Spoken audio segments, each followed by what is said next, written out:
गाड़ी न चलावे चालक जैसे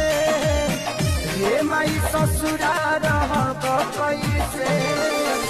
बालमा के दूधी बालक जैसे रे माई